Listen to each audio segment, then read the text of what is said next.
Speak on the Parsha of the week, and this Parsha is, besides being a clearly significant Parsha that can teach us a lot of things, it is entirely reflective of the time. Atem Nitzovim is always read in the Torah before the Shabbos, before Rosh Hashanah. And it says even that Atem Nitzovim Hayoim, the word Hayoim refers to the day of Rosh Hashanah.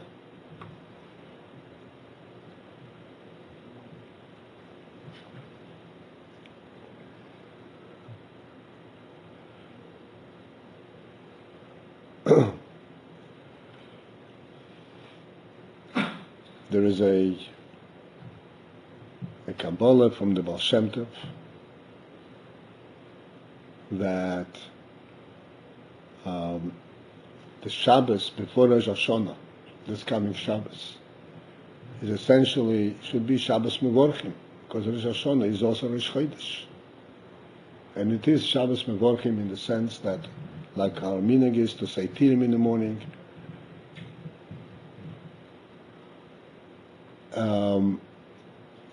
but we don't actually say Birchas HaChodesh. We don't actually bless the Chodesh.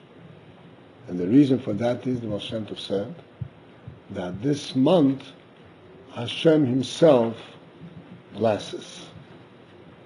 Hashem Himself gives the bracha to this month. And with the koyach that Yidden get from this blessing, they go on to bless the other 11 months of the year.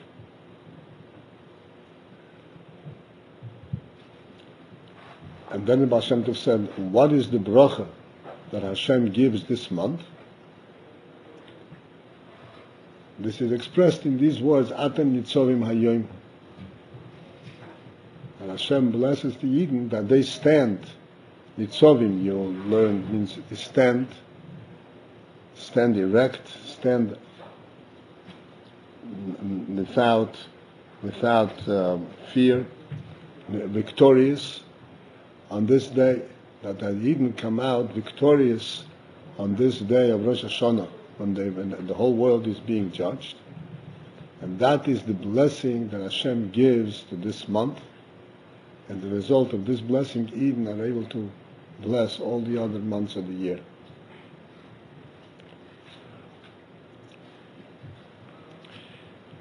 Let us try to understand some little pieces of this Parsha, and as we always do, to learn something from it for ourselves. The word Atem Nitzovim means not only that you're standing, because the word standing in Lashon Kodesh usually is oimdim. Oimdim means to stand erect.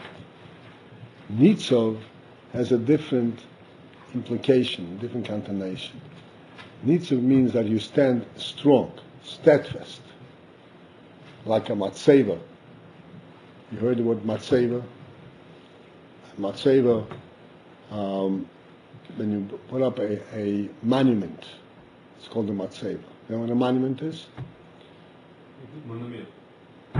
Oh. Right. What? How do you pronounce the topic that you're talking about, the Nitzovim? Nitzovim. That's the name of the Parsha. Nitzovim. And what is a monument? A monument is something that is made of stone, and it stands very steadfast, strong.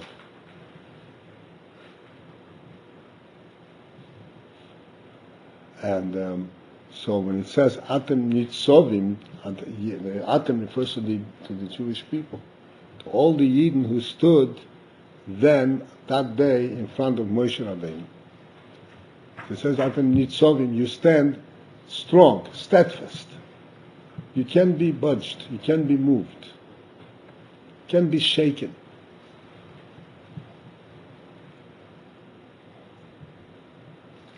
And then he says, Hayoim, this day.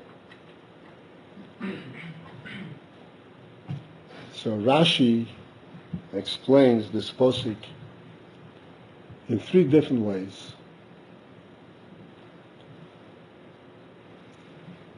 One of the ways that Rashi explains around this posuk is that this posuk is connected to the parsha before. In the parsha before, there was the toichacha, the reprimands, toichacha. And when Yidden heard the toichacha, this was a repetition of the toichacha, twice as long as the other one, which we discussed last week. Talking about the curses? Mm-hmm. Maybe 98 curses. So the Yidden became very dejected, fell down, and they said, dispirited. And they were saying, how can we possibly survive this type of warning? Serious business. So then Moshe Rabbeinu turned to them and he said that you should observe your own experience in the desert. For 40 years, you went through a desert without water, without food, without shelter, without proper clothing, without anything. For 40 years. And not only did you survive, but you were as healthy as anything.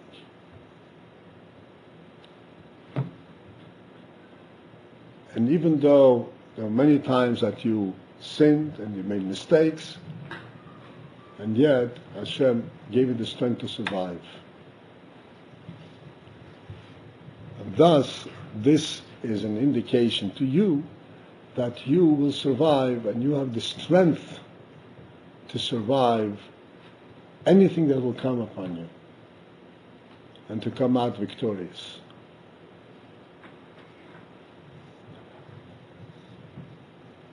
And to explain this principle that Yidden are able to survive anything that comes upon them, every change in time and change in situation,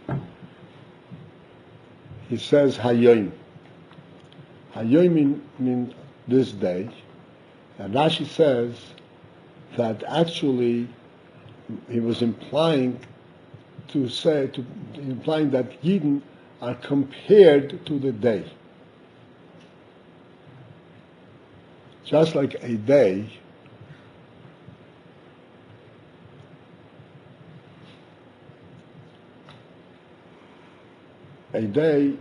is a very solid presence in the world. Day comes and day goes. It's a complete cycle.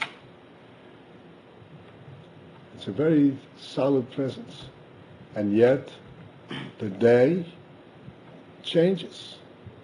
Here it becomes light, and it becomes dark. And it becomes light again, and it becomes dark again. We do that too. Constant cycle, from dark to light and from light to dark.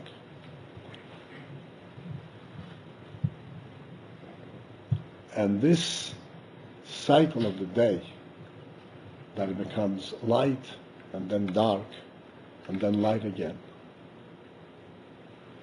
This is not because the day has a weakness. It cannot sustain light for a long time and therefore becomes dark. No. The day can sustain light indefinitely. The sun can give light, gives light all the time. And yet, it becomes dark. And what is the reason, what is the purpose of it becoming dark? The purpose of becoming dark is that when it comes light again, it comes with a new brightness, a new appreciation, with new an insight of the value and the significance of light.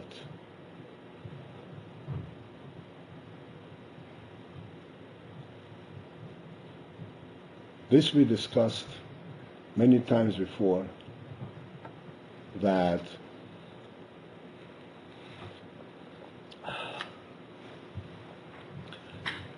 the cycle of light and dark, which is reflecting also in the person. In the person there's a cycle when he's awake and he goes to sleep. And when he's asleep, he is incapable of doing anything. But what is the sleep for and what does it do? That when he wakes up, he's a fresh person. He's refreshed.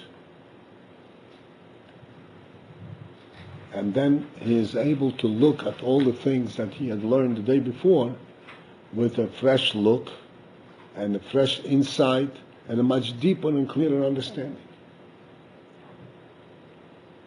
So this cycle of the day, this is not due to the weakness of the day. Rather, it is because the day is so great and so significant, it is impossible for the full glory and beauty of the day to be appreciated one time. Therefore, it has to be a cycle. You get a little bit, and then you go up, and then start all over again, and that gives you a new insight. And then you go up and start again, and gives a new insight. This cycle enables you to go deeper and deeper, and with greater insight and greater significance.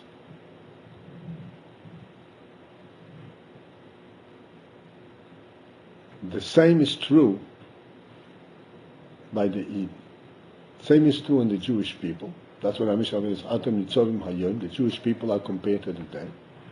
And the same is true every individual Yid. The Jewish people, which is the general lineage which we'll discuss first, then we'll come back to speak individually because that's the real important thing that I want to talk about. So the Jewish people have a continuous cycle. We know Jewish history. There was ups and downs in Jewish history from one extreme to the other extreme. And every time when there was a downturn in the Jewish life, when they came back with an upturn, the upturn was much stronger than ever before. This is the fact of Jewish history. The upturn was always much stronger than what it replaced.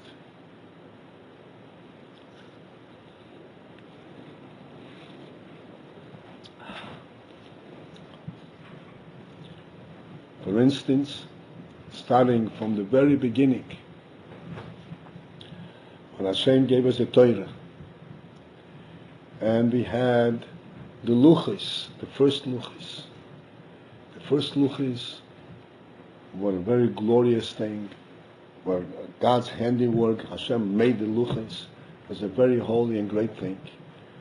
And when Moshe Rabbeinu came down from the mountain, and he saw that Eden made a golden calf, he broke the luchos.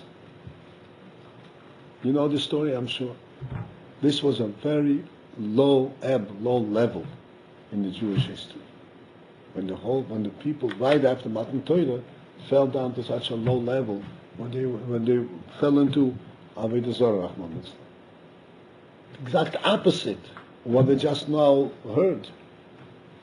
50 years before, 50 days before, 40 days before. It's amazing. Moshe Rabbeinu was so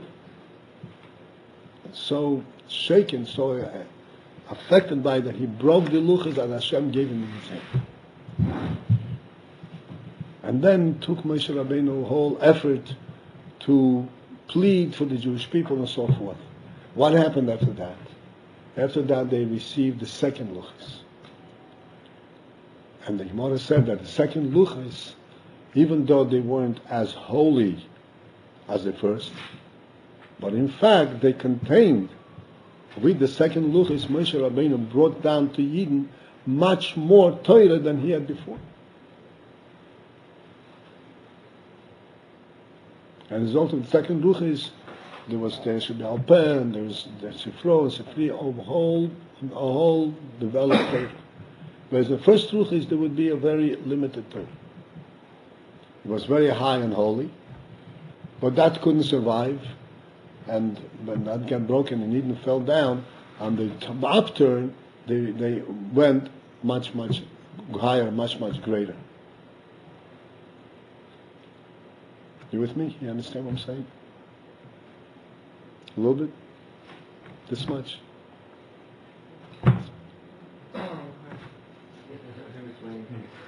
About it, yeah. I asked you, if you don't understand something, a word, please stop me right away. So it's not such a big crowd over here, so you're not going to disturb anybody. It's almost like a private lesson, so you can ask me.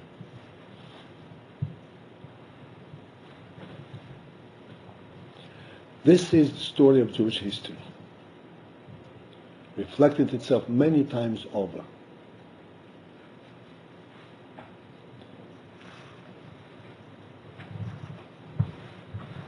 Just to mention a few major points, major moments. The first Beis Hamikdash was very holy, built by Shlomo HaMelech. What? Yeah, Shlomo HaMelech built the first Beis Hamikdash. Then it was destroyed. Then it says that the second Beis Hamikdash is going to be bigger and greater than the first. Again, even though it wasn't as holy as the first, it was missing a lot of things. The luchos weren't there. There's a lot of things different. But in a certain way, the way it benefited and gave to the Eden was greater, and it lasted longer. Then after that, we have a story of 2,000 years of Golus. It's quite a long story. Mm-hmm. This is probably the longest chunk of Jewish history. This is the Golus period. 2,000 years. During these 2,000 years, we had many, many cycles of ups and downs. We went through the entire world. There were moments when we flourished. Originally, we flourished in Babel, in Iraq, and in Iran, in Persia. Then we moved down to other places. There was a time when we were great in Spain. I don't know if you're familiar with this. I'm sure you heard of the Spanish Inquisition. But prior to the Inquisition, the Jewish people in Spain was what's called the glorious period. Eden lived in Spain.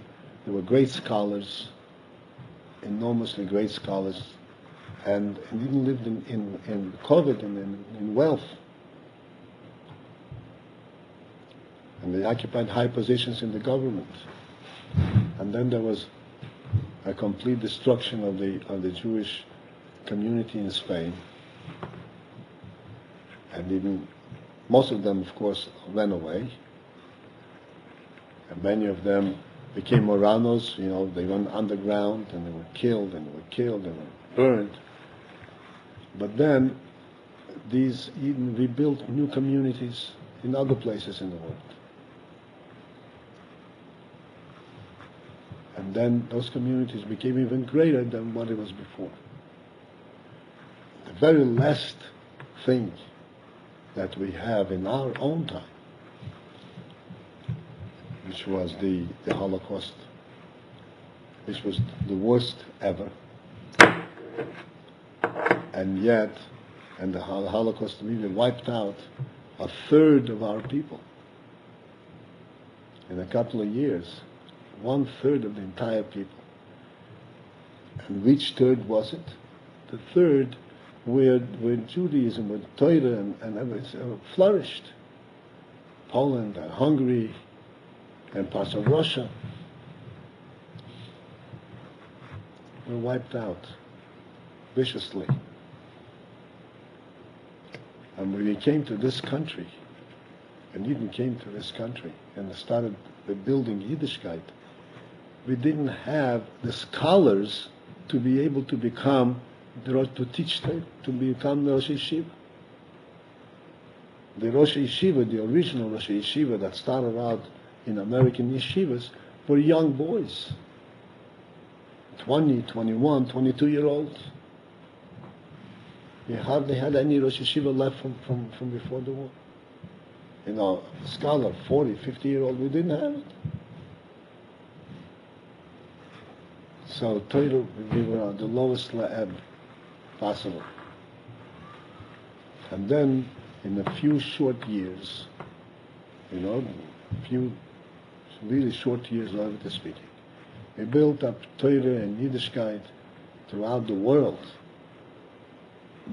bigger than it ever was. Today, there's Yiddishkeit strong, bigger than it was ever, everywhere in the world, everywhere. America, you can go across the whole country, in all big cities, there are yeshivas, there's everything. When I came to America,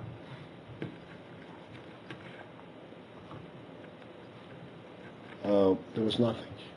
There was only a little bit in Brooklyn, and that was it. Outside of Brooklyn, there was nothing. Empty. Total desert of Yiddishkeit. Today, wherever you go. So that the darkness is a horrible thing, but it serves the purpose of bringing new life and new impetus, and to rebuild with much greater zest, much greater glory.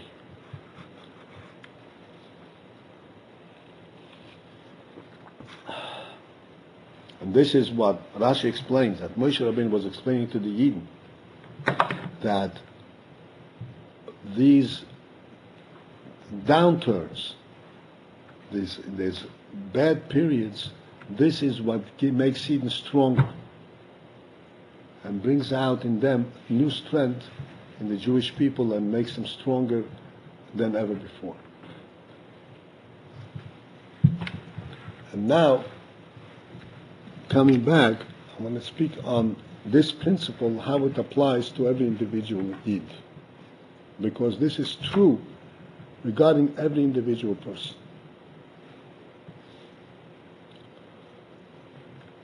That's what it says in the Pasuk. If you remember, Atem Nitzovim Hayom Kulchem Lifnei Hashem Elokeichem, you're all standing today before Hashem, and then he enumerates 10 different categories of the Jewish people: Rosheichem, Shivteichem, Zikneichem, Shetreichem, and 10 different categories by Yid. And all have this principle, this capability of standing erect and standing steadfast. Because they're all compared to the day.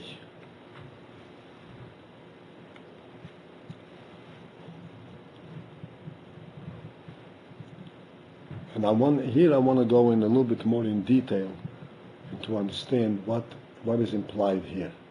This comparison to the day.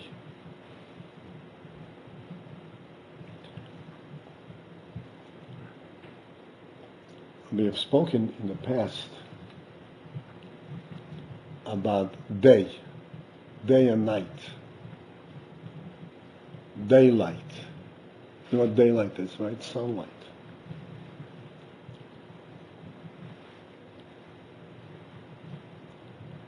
We all experience daylight. And we all could see that daylight is different than candlelight. You know what a candle is?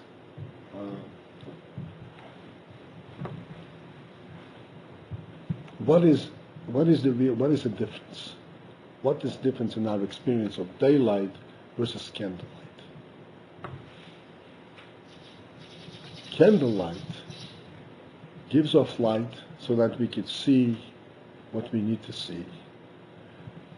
But candlelight leaves essentially the area dark, except it makes us able to see, from the darkness, able to see one object.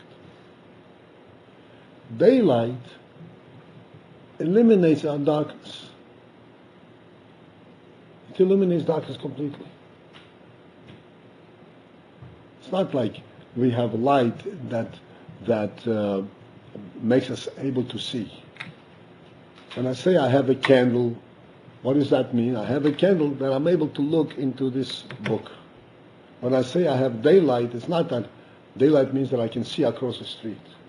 Daylight means that there is no darkness at all. Not I'm able to see. It's beyond that. It eliminated darkness completely.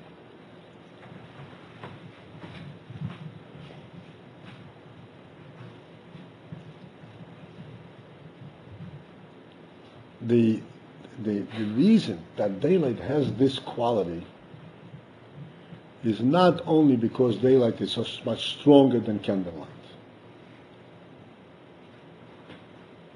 Because if you have big lights, and you say, oh, it becomes so bright, but you don't call it daylight. It becomes very bright, but it doesn't call it daylight. Daylight is only if it's from the sun. What's so special about the sun that we call it daylight and nothing else can replace it? What's so special about the sun? The explanation is this. Our world, the physical world, is essentially without light. It's dark. If you take light away, there's no light. It's dark. Since it's dark, in order to bring light, what do you do to bring light? You make a fire. What's a fire? A fire you take out like a candle, take a wick, which is in itself a dark piece, but you burn it, and as it burns, it has a fire, it makes light. So you transform darkness to light. You burn it up and transform darkness to light, and that makes it light. So this light is basically, and its core is dark, is the wick, which is dark. But from the darkness we can bring out some light, but it remains essentially dark. Therefore, it's a light that cannot eliminate darkness because the base of this light itself is dark.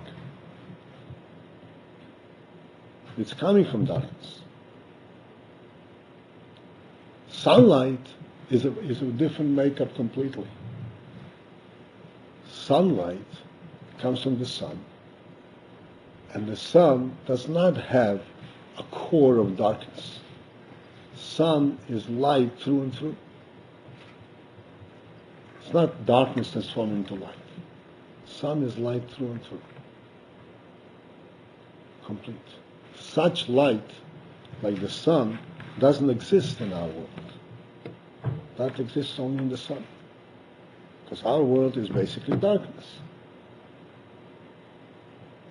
A light that represents a base of light, not a base of darkness, that's a complete opposite to what we have in this world. This is why the sunlight has a completely different effect on us. It gives us the sense that there is such a thing as light in its true form, the truth of light. Not just light that burns away on a wick and makes fire, but something that is essentially light.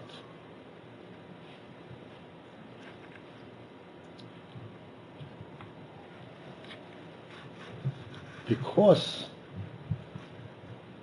that this light, daylight, is a light that comes from a source that is light through and through, the sun, that has no darkness at all.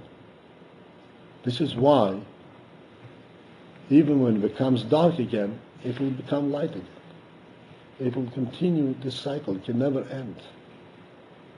Because it cannot burn out. It's not based on darkness, it's based on light. It's the essence of light itself. Just like in our world, darkness is the basic presence. In the sun, light is the basic presence. It's what's called etzem ha'oir. It's light and its essential state. So therefore it becomes dark, but we know it's going to get light again. Because the essence of this light is still there. And must come back. But temporarily it becomes dark. And then it comes back again. But when it comes back again, we appreciate it more. Because then we see that the light that we had before is real light, because it reappeared again. It doesn't eliminate, it doesn't die out. It comes back again and again and again. That gives us a different perception of what this light is. This is the principle of day. This is the principle of day. This is why in daylight has such a profound effect on the person. But it gives him a sense of the essence of light.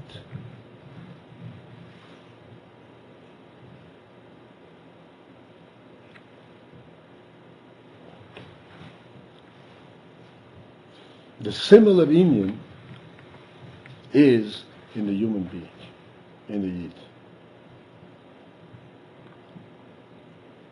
A Yid also has ups and downs. There are moments when he's up, he's in a good mood, things look bright to him, and then he goes down, and things look not so bright to him. This cycle, bright, huh? Bright? The word bright? Yeah. You want bright? Huh? Bright is enough. There is a moment that it is not bright. What bright means? Light. A shine. Shine, right.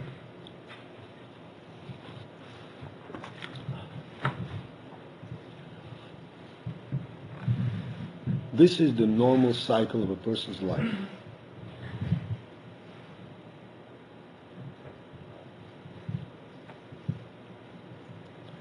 This cycle is absolutely necessary because of this cycle, a person is able to grow indefinitely, unlimited. Every time that there is a turn down and then it starts going up, this going up is a new brightness, a new light, a new understanding, a new level. A level that he would never been able to get to if he didn't go through this cycle. We spoke about it a little differently at one time, that this is the effect of sleep.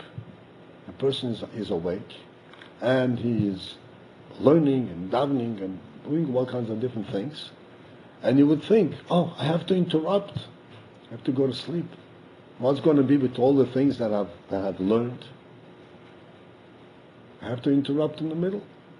But then what happens when he starts over again the next day, he realizes that now he understands it a little bit deeper than he understood it yesterday. And if he went straight from yesterday without interruption, he would never get to this. Never get to this. Every time you start something fresh, you get a new insight, new koiches.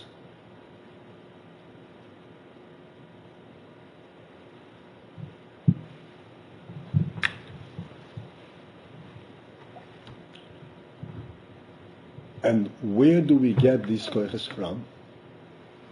How come there is this continuous cycle that every time that a person that goes down, he will for sure rise up again, and rise up even more, with more vigor than before? This is because he's compared to the day. Just like we explained in the day, that in the day there is sunlight. And sunlight has this special quality that it is not light coming from darkness, it is light coming from light. So too is our own light. When we understand, when we learn something, when we understand what we learn,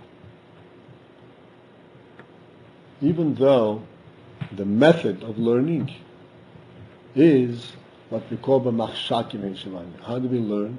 We have a kasha, we have a question. And we have a question, then we have an answer. So this question is like a dark moment, right? I don't understand.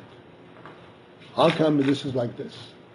Then I get an answer to this question. So therefore this is light coming out of darkness. The question brings me to the answer. But this is only the method by which I get there. But the real understanding itself is an understanding that comes from the seichel of the person, from the human intelligence. And it comes from the neshama. That is really like sunlight. That is really light through and through. There's an interesting experience that I'm sure sooner or later everybody will come about with this experience. You learn something and it seems like odd and it doesn't make sense. And then you labor on it, you get people to explain it to you and you debate it until finally it strikes you and it makes sense. When it makes sense, what happens then? You reflect and say, hey, I always understood it. I always knew it. It makes sense. It fits in with my general thinking. Because this now touched a deeper core in intelligence, where we always knew, we weren't aware that we knew it. But in fact, we always knew it. Mm-hmm. Because really, our understanding, our light, comes not from a place of darkness. The question, the kasha and the teretz is only a means to break through the darkness. But the real experience of understanding is something that comes from a person's innate, internal, deep intelligence, which is really is neshama, and it has its essence of brightness. It's light itself, like the sun, like day. And this, since it's light itself, it cannot become dark. It can be hidden for a moment, like the sun hides. But it's still there and it's still bright. Then when it reappears, you see the full dark light of it.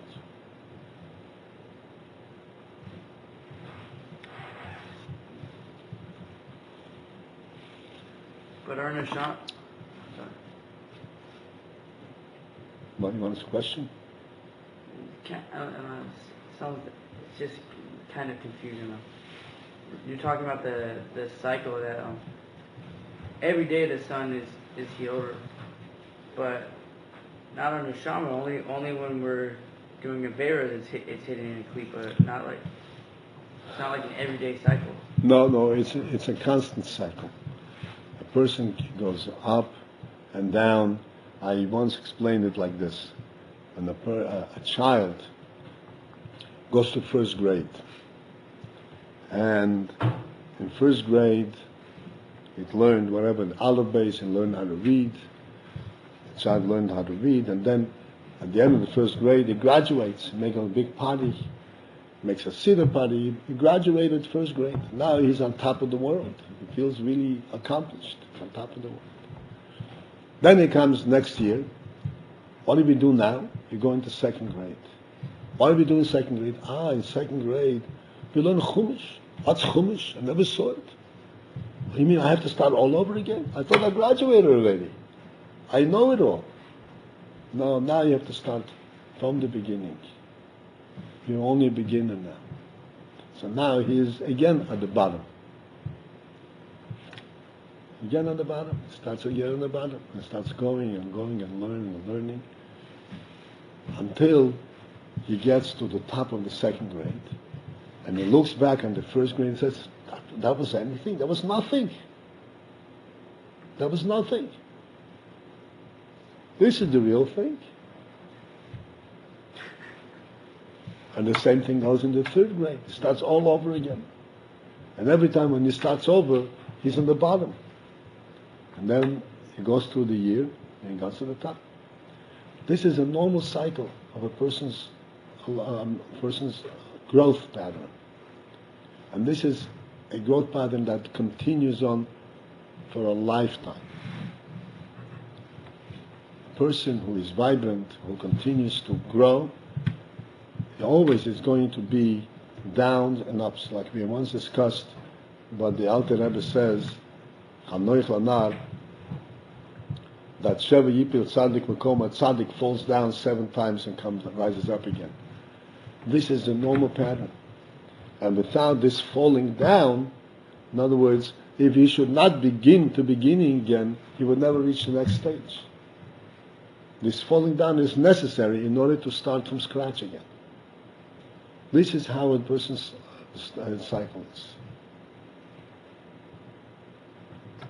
The same thing repeats itself in our experience, not only in terms of learning, but in terms of our Yiddishkeit, in terms of our spirit. Sometimes we are inspired, sometimes we are uninspired, sometimes we are in a good mood, sometimes in a low mood. And when we're in a good mood, it's not a guarantee that an hour later we'll be in a good mood. Anything can happen and will throw us down. And then we find new koiches, and we go back to, so to speak, to the daylight, we go back to the sun, to the neshama, and we raise our mood again. This is a constant cycle. And what is the purpose of this cycle? This is what Rashi says, if you take a look. The purpose of this cycle is exactly this, that through this cycle we become greater. We cannot bring out the full brightness and full glory and beauty of our neshamas. How do we get deeper and deeper in our intelligence, in our neshamas? It is through the process of this cycle. Every time I come to a point where I say, okay, I don't understand anything. Yesterday I thought I understood. I see that I don't understand anything. Now you have to start all over again. And then you dig in and you bring out a new insight from your own neshama, from your own intelligence. And that changes your whole perspective.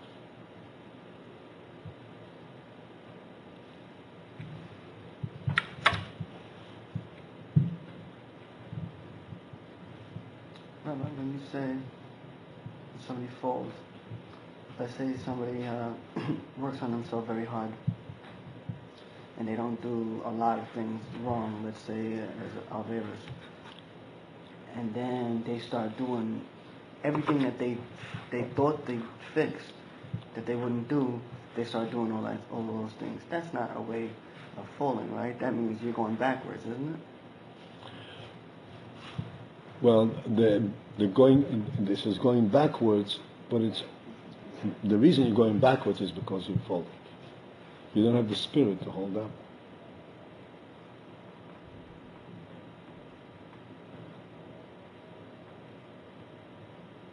You have to find new spirit, new strength to raise yourself up again.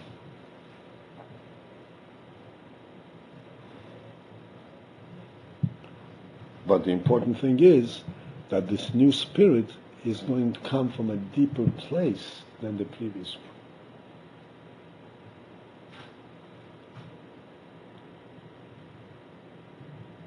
Just like a child learns aleph base, and then he learns how to read, and he reads by putting the letters together. right? Aleph, Beis, he put them together so he knows how to read because he can put letters together. But then, when he goes further, and he learns the meaning, the words, and the meaning of the words, now he's still reading it through the letters. But now he's reading words. He's not even noticing the letters. He's reading words. It's a new approach completely. He's no longer reading letters.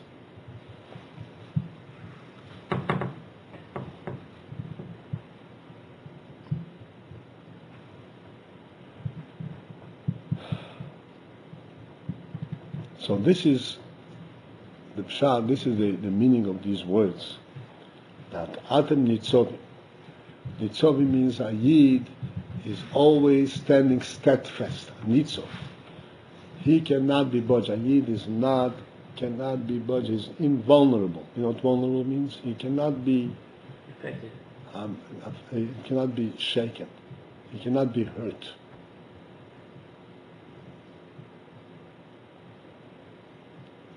Just like it says, Bereshis, that when Hashem created the world, there are two things that are principles in the world that sustain the whole world. Torah and Yisrael. The Torah and Yisrael, these two things that was the most attacked in the history of the world, these are really the most strongest pillars of that sustain the world. This is the real thing. Can be shaken. Just as we mentioned a few times over the years, the moment when the Rebbe once, I think even last week I mentioned it, it's a very important message in this, about nuclear warfare. You know, when the Rebbe was asked whether nuclear warfare is possible. Nuclear warfare, everybody knows what that is. The Rebbe asked, or people asked the Rebbe? People asked the Rebbe. The Rebbe was asked Yeah, okay. whether nuclear warfare was possible. And the Rebbe said history has shown that it's possible. You can never rule out what guys people will do. People have done all kinds of different things, and it's possible. So then the person asked, in that case, the world will be destroyed. And the Rebbe answered that is not possible. Not possible that the world should be destroyed. And we have to reflect on the depth of that statement. How come it's not possible? If the world consists of the physical structure of the world, why is it not possible to destroy it? We know exactly the size of the world. We know exactly what everything is. Why can it be destroyed? It's a finite entity.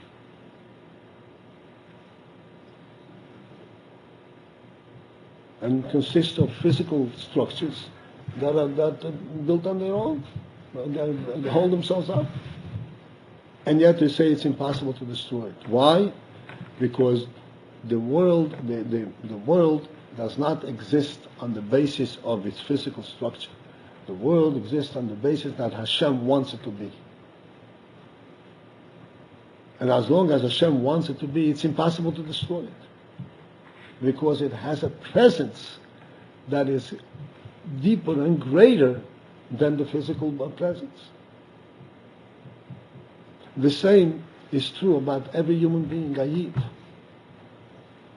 He also has a body, but he also has a soul. So you look at the person and say, oh, he's all vulnerable. He's just a body. This body is very destructible. His body doesn't have anything of its own. God forbid, what's in the body. The answer is, however, you're looking at the wrong thing. That's not the right measure of what a human being is. The measure is the neshama. And the neshama that's in a human being cannot be destroyed. And this is how it is that We have seen throughout history, and we've seen it not only in history, but everyone in themselves, in their own life, saw it and seek and see it daily, how the spirit of the neshama revives the body. You feel uncomfortable, you feel low, and you don't have the spirit, you don't want it, you're lazy, and then you bring the spirit, and all of a sudden, you're ready to jump and run. Because the real person is the neshama, not the goof. And that is Nitzovim, that stands steadfast, that cannot be affected, cannot be hurt. Like the illustration that we always bring out, and a person gets a cut on the finger, he must have hurt 100 times, so you put a Band-Aid and you cover it up, and then a few days later, there's no more cut. Why? The finger was cut. Why is there no more cut? Because the neshama that was in the finger was not cut. The neshama is still alive and well.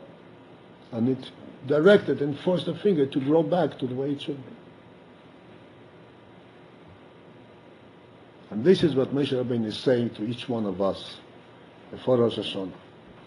Atem Nitzovim Hayoim Kulchem, that each one of us stands steadfast. We have this strong presence of our neshamas. This is like daylight, this is like the sunlight that has its own essence, and it cannot be darkened because it's not based on darkness, it's based on light itself. It's a real thing. And that neshama has infinite resources. Not like the body that needs to be replenished. The neshama has infinite resources. And it can rejuvenate without limit. And can come out from any depth, from any situation.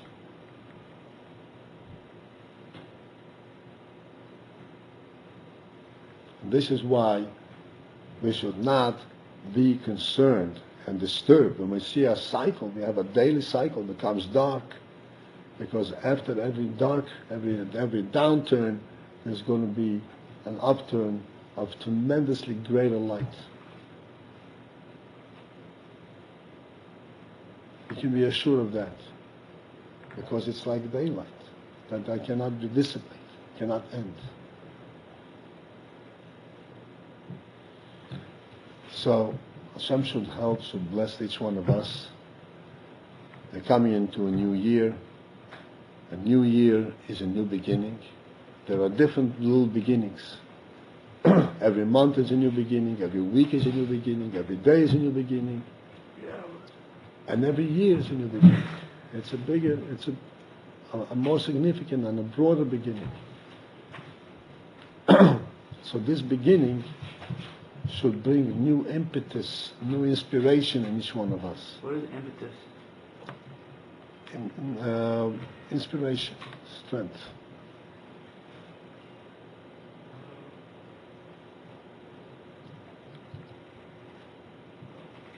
New brightness, new light, which we'll be able to see in our lives, in Jewish life, and in Torah, in our own personal lives. New meaning, new insights.